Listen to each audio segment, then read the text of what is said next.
본문은 예수님께서 산상수훈의 결론 부분에서 주신 말씀으로 기도의 본질과 하나님 아버지의 선하심 그리고 이웃 사랑의 실천을 하나로 묶어 제시하는 아주 풍성한 본문입니다. 많은 성도들이 구하라 그리하면 너희에게 주실 것이요라는 말씀만을 기억하지만 이 본문은 단순히 기도하면 축복받는다는 약속이 아니라 하나님과의 관계에 대한 깊은 신뢰와 지속적이고 능동적인 신앙의 태도를 요구하는 말씀입니다. 또한 마지막 12절에 무엇이든지 남에게 대접을 받고자 하는 대로 너희도 남을 대접하라는 말씀은 기도의 삶이 결국 이웃을 향한 사랑으로 완성되어야 함을 강조합니다. 여기에서 우리가 하나님을 믿고 기도할 수 있는 중요한 이유가 있습니다. 그것은 약속입니다. 우리가 붙잡을 것은 하나님의 신실한 약속입니다.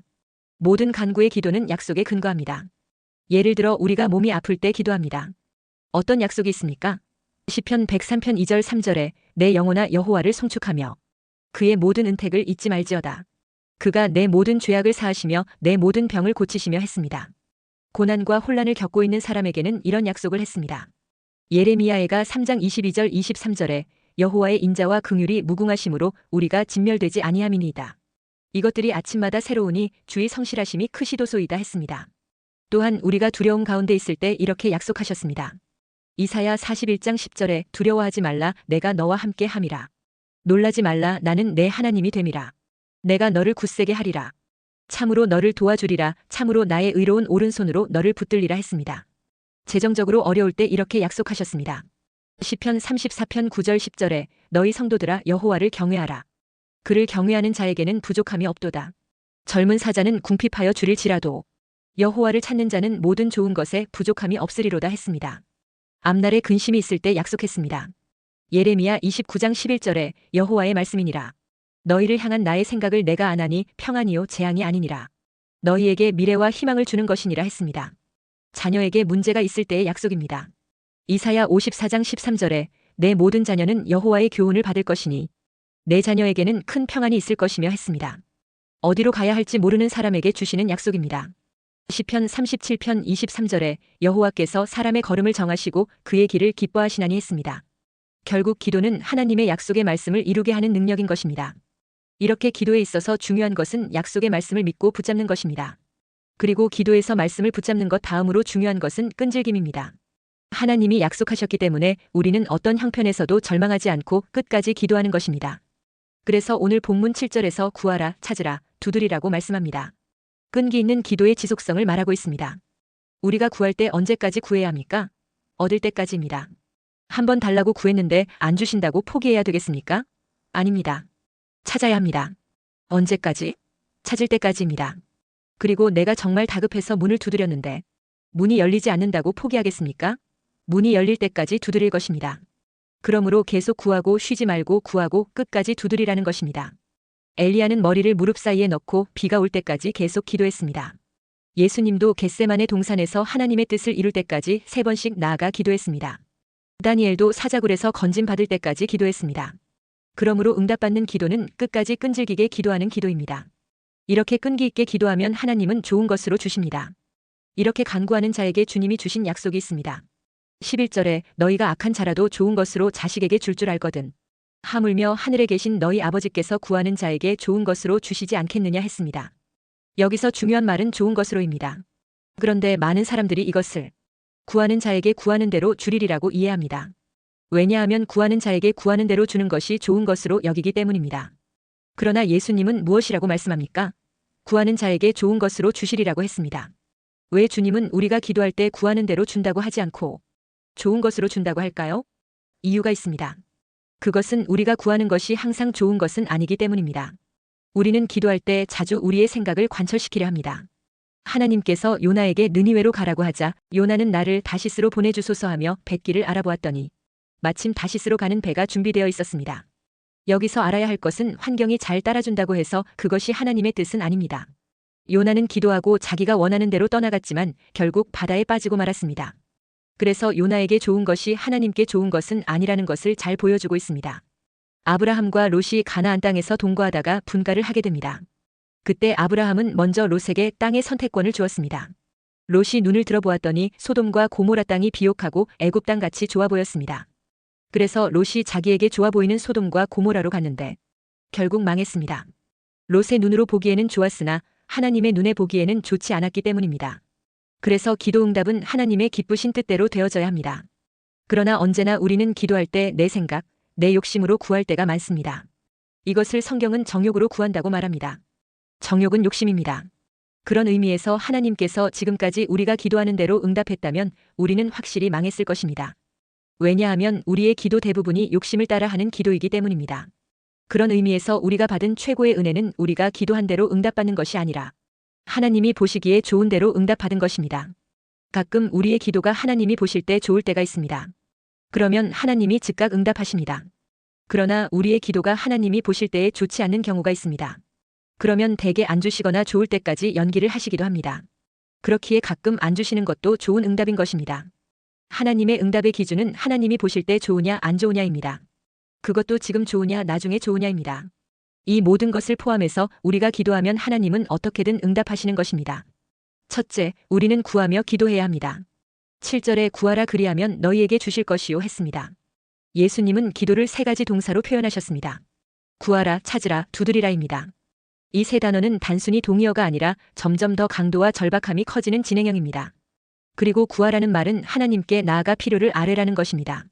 이것은 기도의 가장 기본적인 형태를 말합니다. 구하라는 말은 헬라어 아이테오로 하나님을 전적으로 의뢰하는 마음의 표현입니다.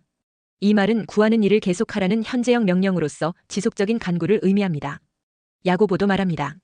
야고보서 4장 2절에 너희가 얻지 못함은 구하지 아니하기 때문이요 했습니다. 우리가 얻지 못하는 이유는 처음부터 하나님께 구하지 않았기 때문입니다. 그리고 기도는 하나님의 자녀가 아버지께 나아가는 가장 기본적인 믿음의 행위입니다. 빌립보서 4장 6절에 아무것도 염려하지 말고 다만 모든 일에 기도와 간구로 너희 구할 것을 감사함으로 하나님께 아뢰라 했습니다. 그러니까 구하는 기도는 염려를 내려놓는 첫걸음입니다. 그런데 우리는 왜 구합니까? 없으니까 구합니다. 당장 필요한 사람이 필요한 것을 구하는 것입니다. 지금 돈이 없습니다. 그런데 돈이 시급히 필요합니다. 그래서 돈을 구합니다. 돈이 필요 없는 사람은 돈을 구할 필요가 없습니다. 돈이 있는 사람도 돈을 구할 필요가 없습니다. 돈이 없어도 필요를 느끼지 않은 사람은 구할 필요가 없습니다. 지금 돈이 없어서 당장 필요해서 달라고 구하는 것입니다. 성경은 끊임없이 우리에게 구하라고 명하십니다. 마태복음 6장 33절에 그런즉 너희는 먼저 그의 나라와 그의 의를 구하라. 그리하면 이 모든 것을 너희에게 더하시리라 했습니다. 야고보서 1장 5절에 너희 중에 누구든지 지혜가 부족하거든 모든 사람에게 후히 주시고 꾸짖지 아니하시는 하나님께 구하라. 그리하면 주시리라 했습니다. 그리고 여기서 구한다는 것은 단순히 필요를 말하는 행위가 아니라 하나님을 향한 전적인 신뢰의 표현입니다. 그러니까 하나님께 구한다는 것은 하나님을 아버지로 아는 믿음의 기도를 드린다는 것을 의미합니다. 8절에 구하는 이마다 받을 것이요 했습니다. 왜 구하는 사람이 받을 수 있다는 것입니까? 그것은 9, 10절에서 말씀합니다. 너희 중에 누가 아들이 떡을 달라 하는데 돌을 주며 생선을 달라 하는데 뱀을 줄 사람이 있겠느냐 했습니다. 구하면 받을 수 있는 이유는 바로 아들과 아버지라는 관계 때문이라고 했습니다. 세상 아버지조차도 자식에게 좋은 것을 주려고 하는데 하늘의 아버지께서 구하는 자에게 좋은 것으로 주시지 않겠느냐는 것입니다. 그리고 여기서 좋은 것은 단순히 우리가 원하는 것을 의미하지 않습니다. 좋은 것은 헬라어로 아가도스인데 유익한 것, 선한 것이라는 의미입니다. 하나님은 우리가 구하는 대로가 아니라 우리에게 진정 유익한 것으로 응답하십니다. 그러나 많은 성도가 여기서 실족합니다. 내가 구했는데 응답이 없어요. 그때 우리는 기억해야 합니다. 구하는 태도 뒤에 아버지를 신뢰하는 마음이 있어야 한다는 것입니다. 야고보서 1장 6절 7절에 오직 믿음으로 구하고 조금도 의심하지 말라. 의심하는 자는 마치 바람에 밀려 요동하는 바다 물결 같으니 이런 사람은 무엇이든지 주께 얻기를 생각하지 말라 했습니다. 그러니까 구하는 것은 단순한 요청이 아니라 아버지께서 나를 사랑하신다는 확신에서 나오는 믿음의 표현인 것입니다. 세상 살다 보면 구해야 할 것이 너무 많습니다. 그렇지만 기도도 성경을 기준으로 구해야 합니다. 단지 자기 욕심이나 헛된 욕망을 위해 세상적인 것들을 구한다면 얻기 힘든 것입니다. 먼저 죄를 지적해 주시고 회개를 촉구해 주시는 성령을 구해야 합니다. 타인의 죄를 말하는 것이 아니라 자신의 죄를 지적하여 회개시켜 주시는 성령을 구해야 합니다. 누가복음 11장 13절에 너희가 악할지라도 좋은 것을 자식에게 줄 줄 알거든. 하물며 너희 하늘 아버지께서 구하는 자에게 성령을 주시지 않겠느냐 하시니라 했습니다. 또한 나의 삶이 예수님과 같은 삶이 되도록 기도해야 합니다. 예수님은 오직 천국을 바라보며 성경에서 어긋나지 않는 의로운 삶을 살았습니다. 진정으로 구원을 원한다면 예수님과 같은 삶을 추구하며 살아야 합니다. 마태복음 6장 33절에 먼저 하나님의 나라를 구하면 나머지는 더하시리라고 약속하고 있습니다. 그러므로 영혼 구원과 복음화로 이 땅에 하나님의 나라가 이루어지도록 구해야 합니다. 또한 내가 몸담고 있는 나라와 예루살렘의 평안을 위하여 기도해야 합니다. 디모데전서 2장 1절 2절에 그러므로 내가 첫째로 권하노니 모든 사람을 위하여 간구와 기도와 도구와 감사를 하되 임금들과 높은 지위에 있는 모든 사람을 위하여 하라. 이는 우리가 모든 경건과 단정함으로 고요하고 평안한 생활을 하려 함이라 했습니다. 시편 122편 6절에 예루살렘을 위하여 평안을 구하라. 예루살렘을 사랑하는 자는 형통하리로다 했습니다. 위정자와 주의 종과 예루살렘 즉 땅끝 복음화를 위해 기도해야 합니다. 또한 우리는 공의와 겸손을 구해야 합니다. 스바냐 2장 3절에 여호와의 규례를 지키는 세상의 모든 겸손한 자들아 너희는 여호와를 찾으며 공의와 겸손을 구하라. 너희가 혹시 여호와의 분노의 날에 숨김을 얻으리라 했습니다. 또한 이웃의 유익을 구해야 합니다. 자신의 행동들이 상대방의 영혼과 신앙생활에 치명타를 입히지 않도록 기도해야 합니다. 나의 신경질적인 말투 때문에 상처받는 사람이 생기지 않도록 조심해야 합니다. 고린도전서 10장 24절에 누구든지 자기의 유익을 구하지 말고 남의 유익을 구하라 했습니다. 고린도전서 10장 33절에 나와 같이 모든 일에 모든 사람을 기쁘게 하여 자신의 유익을 구하지 아니하고 많은 사람의 유익을 구하여 그들로 구원을 받게 하라 했습니다. 둘째, 우리는 찾고 두드리며 기도해야 합니다.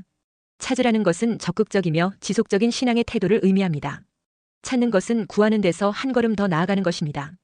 이제는 그냥 달라고만 하는 것이 아니라 하나님의 뜻을 찾는 기도입니다.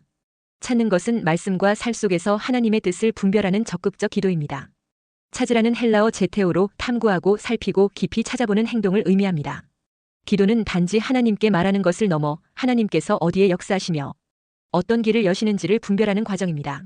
찾는 자에게는 반드시 하나님의 인도하심이 주어집니다. 야고보서 1장 5절에 너희 중에 누구든지 지혜가 부족하거든 모든 사람에게 후히 주시고 꾸짖지 아니하시는 하나님께 구하라 그리하면 주시리라 했습니다.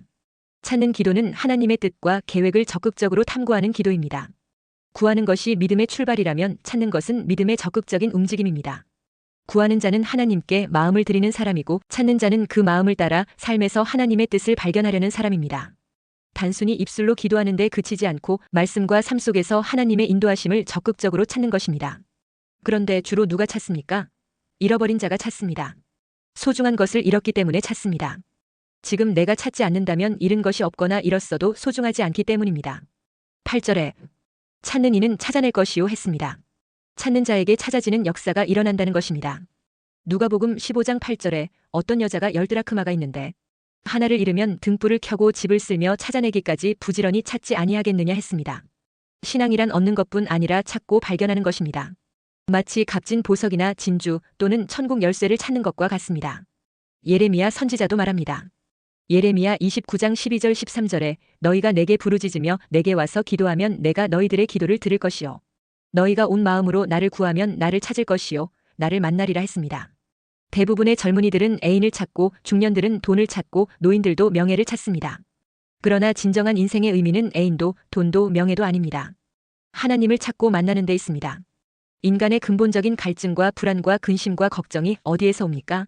하나님을 만나지 못하는 데서 오는 것입니다. 도대체 나는 누구입니까? 나는 어디서 왔습니까? 나는 어디로 돌아가야 합니까? 이런 인생의 근본 문제는 하나님 없이는 절대로 해결할 수가 없습니다. 기독교는 체험의 종교입니다. 하나님을 간절히 찾으시기 바랍니다. 그리하면 하나님이 만나주십니다. 기도하다가 음성으로 만날 수도 있습니다. 말씀을 듣다가 말씀을 읽다가 하나님은 말씀 속에서 만날 수가 있습니다. 예레미야는 너희가 온 마음으로 나를 구하면 나를 찾을 것이요 나를 만나리라 했습니다. 또한 7절에 문을 두드리라 그리하면 너희에게 열릴 것이니 했습니다. 두드리라는 말은 헬라어 크루오로 포기하지 않고 행동으로 나아가는 신앙의 결단을 의미합니다. 기도는 단순히 머릿속의 바람으로 끝나는 것이 아니라 하나님이 인도하시는 방향으로 순종의 한 걸음을 내딛는 것입니다. 예수님은 약속하셨습니다. 8절에 두드리는 이에게는 열릴 것이니라 했습니다. 누가복음 18장에 과부와 불의한 재판관의 비유에서 과부는 재판관에게 밤낮으로 찾아가서 내 원한을 풀어주소서 하며 사정하자 재판관이 나를 번거롭게 하니 들어주어야 되겠다고 했습니다. 예수님은 하물며 하나님께서 그 밤낮 부르짖는 택하신 자들의 원한을 풀어주지 않으시겠느냐 했습니다. 그리고 문을 두드린다는 것은 기도와 찾음에서 한 단계 더 나아간 행동의 단계입니다. 단순히 기다리는 것이 아니라 실제로 그 문 앞에 서서 두드리는 것입니다. 믿음은 행동으로 완성됩니다. 그런데 누가 주로 두드립니까? 밖에 있는 사람이 두드립니다. 밖에 있기에 날씨는 춥고 배가 고프니 문을 두드립니다. 급히 나오느라 집에 무엇인가 두고 온 것을 가지고 가려고 문을 두드립니다. 밖에 있는 사람이 안으로 들어가기 위해 두드립니다. 안에 있는 사람은 문을 두드릴 필요가 없습니다. 밖에 있어도 급하지 않으면 두드릴 필요가 없습니다. 다급해야 두드립니다. 두드리는 기도의 특징은 시급성과 절박성입니다. 있어도 좋고 없어도 좋고가 아닙니다. 지금 반드시 있어야 합니다. 뒤로 미룰 수도 없습니다. 우리가 왜 기도하지 않습니까? 여러 가지 이유가 있겠지만 주로 다급하지 않아서 그렇습니다. 주님은 임박한 주님의 재림 앞이기에 우리가 다급하도록 밀어붙이는 압박을 시작하실 것입니다. 왜 기도하지 않습니까? 당장 필요한 것이 없기 때문입니다. 왜 기도하지 않습니까? 소중한 것을 잃지 않아서 그렇습니다. 왜 기도하지 않습니까? 당장 집에 들어가지 않아도 되기 때문입니다. 그러나 당장 필요한 것이 있다면 지금 구할 것입니다. 반드시 찾아야 할 것이 있다면 지구의 끝이라도 달려갈 것입니다. 정말 다급한 일이 있다면 문을 부셔서라도 들어갈 것입니다. 종말 시대의 성도들을 깨우기 위해 주님은 세상을 흔드시는 것입니다. 다급하게 만들어 깨우기 위함입니다. 그러므로 깨어나게 되시기 바랍니다. 그리고 문을 두드리라는 것은 닫힌 것과 막힌 것이 있다는 것입니다. 아합 왕 시절에 이스라엘은 하나님을 버리고 우상에 빠졌습니다. 그러자 하나님은 하늘 문을 닫고 3년 6개월 동안 비를 허락하지 않았습니다. 그리하여 온 이스라엘에 기근과 흉년으로 극심한 고통이 찾아왔습니다. 그러나 엘리야를 통해 갈멜산에서 우상제단을 이기고 바알 아세라 선지자 850명을 죽이고 회개하며 하나님께 기도하자 하늘 문이 열려 소낙비가 쏟아져 내렸습니다. 생사화복이 전능하신 하나님 절대 주권에 있습니다. 그리고 축복의 문이 열리고 닫히고가 인간 행위에 달려있는 것입니다. 계시록 3장 7절에 빌라델비아 교회의 사자에게 편지하라. 거룩하고 진실하사 다윗의 열쇠를 가지시니 곧 열면 닫을 사람이 없고 닫으면 열 사람이 없는 그가 이르시되 했습니다. 생사화복에 대한 절대 주권은 전능하신 하나님께 있습니다. 그러므로 축복의 문이 열리고 닫히고는 인간 행위와 대속의 은혜에 달려있는 것입니다. 인간의 죄로 인하여 축복의 문이 닫힌 것은 주의 십자가 대속의 은혜를 붙잡고 회개하며 기도할 때 열리는 것입니다. 셋째, 응답받는 비결은 무엇이든지 주님에게서 대접받고자 하는 대로 주님을 대접해드리는 것입니다. 12절에 그러므로 무엇이든지 남에게 대접을 받고자 하는 대로 너희도 남을 대접하라. 이것이 율법이요 선지자니라 했습니다. 이것을 가리켜 예수님이 말씀하신 기도의 황금률이라고 합니다. 기도는 일방적인 요구가 아닙니다. 기도는 관계입니다.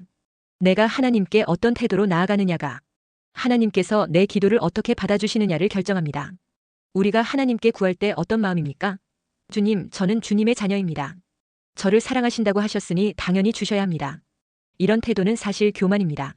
그러나 황금률은 말합니다. 내가 하나님께 대접받고 싶은 대로 내가 먼저 하나님을 그렇게 대접하라. 내가 하나님께 조건 없이 용서받기를 원한다면 먼저 내가 하나님을 조건 없이 사랑하고 순종해야 합니다. 내가 하나님께 풍성한 은혜를 받고 싶다면 먼저 내 삶을 하나님께 드려야 합니다. 내가 하나님께 빠르고 확실한 응답을 받고 싶다면 먼저 하나님의 음성을 듣고 즉시 순종하는 삶을 살아야 합니다. 야고보 4장 3절에 구하여도 받지 못함은 정욕으로 쓰려고 잘못 구하기 때문이라 했습니다. 기도가 응답되지 않는 가장 큰 이유는 내가 하나님을 내 종처럼 대접하기 때문입니다. 그러나 황금률을 지키는 사람은 하나님을 주님으로 대접합니다. 그럴 때 기도는 놀랍게 응답됩니다. 그러므로 기도하면서 생활 속에서 하나님을 잘 대접해드려야 합니다. 천국 은행의 통장에서 축복을 인출하려고 할 때 꼭 필요한 영적 비밀 문자가 있습니다. 그것은 바로 대접하라라는 문자입니다. 대접하는 삶은 영적 비밀번호입니다. 대접하면 큰 축복의 문을 열 수 있습니다. 그러므로 이방인을 대접하고 처음 교회에 온 사람을 대접하고 연로하신 분과 없는 사람을 대접하고 병자와 장애인을 대접해야 합니다. 그것이 바로 주님을 대접하는 것이 됩니다. 주님은 심은 대로 거두게 하십니다. 기도 응답은 대접하는 사람에게 주어집니다. 축복과 행복도 대접하는 사람의 것입니다. 대접을 모르면 재산이 많아도 늘 불안합니다. 강도에게 당하지 않을까 불안하고 자녀에게 사고가 생기지 않을까 불안하고 갑자기 병마가 찾아오지 않을까 불안합니다. 대접할 줄 모르면 삶을 누릴 줄 모르게 되고 일평생 창고지기처럼 살다가 죽은 후에는 영원한 절망의 장소로 떨어집니다. 하나님은 대접하는 자를 축복하십니다. 천국의 놀라운 상급도 대접하는 사람에게 주어집니다. 그리고 대접은 물건을 나누는 것만을 의미하지 않습니다. 남을 격려하고 배려하고 남의 입장을 생각해주는 것도 대접입니다. 대접하면 가정과 교회도 행복해집니다. 부부가 서로 대접하는 마음을 가지면 싸울 일이 없습니다. 부부싸움은 대개 큰 문제 때문에 생기지 않습니다. 작은 일에서 이해하고 배려하고 대접하는 마음을 가지면 부부싸움은 얼마든지 피할 수 있습니다. 대접하는 마음은 기독교의 근본 진리이고 문제 해결의 초석이고 기도 응답의 열쇠입니다. 사람은 신이 아니기에 서로의 힘든 상황을 잘 모릅니다. 그래서 서로의 수고를 힘써 알아주고 대접하는 삶을 체질화시켜야 합니다. 내 수고를 알아달라고 하지 말고 먼저 남의 수고를 알아주시기 바랍니다. 먼저 대접해주고 먼저 칭찬해주고 먼저 인정해주시기 바랍니다. 좋은 것을 받고 싶으면 먼저 좋은 것을 해주시기 바랍니다. 바라는 것이 있으면 그것을 먼저 해주시기 바랍니다. 그것이 가정을 행복하게 하는 황금률이고 기도응답을 이끌어내는 왕도입니다. 더 나아가서 마음으로만 대접하지 말고 물질로도 대접하고 많이 베푸시기 바랍니다. 특별히 선교 사역을 위해 기도하면서 실제 후원에도 동참하기 바랍니다. 자녀에게도 일찍부터 선교에 동참하는 훈련을 시켜야 합니다. 자녀가 큰 손이 되기를 원하면 어렸을 때부터 다른 것은 몰라도 베푸는 삶을 철저히 가르쳐 베푸는 습관을 체질화시켜야 합니다. 기도응답은 하나님이 은혜를 베풀어 주시는 것입니다. 그런데 선교를 모르고 베풀 줄 모르면 하나님도 베풀어 주실 수 없습니다. 오래 기도해도 응답이 없다면 꼭 살펴볼 것이 있습니다. 그것은 내가 선교하고 베풀고 있는가 하는 것입니다. 베풀지 않으면서 구하면 하나님도 베풀어 주실 수가 없습니다. 진실한 믿음은 주는 믿음입니다. 사람들은 대개 받기를 좋아하지만 주는 것을 좋아하고 선교하는 삶에서 희열을 느끼시기 바랍니다. 은행에만 저축하지 말고 하나님께 저축하시기 바랍니다. 무엇이 하나님께 저축하는 것인가? 이웃 사람들에게 드리고 나누고 베푸는 삶입니다. 드리고 나누고 베풀 때 축복의 잔고도 쌓이고 그의 기도는 능력 있는 기도가 됩니다. 그러므로 축복의 문을 여는 대접하라는 천국 비밀 번호를 갖게 되시기를 주의 이름으로 축원합니다.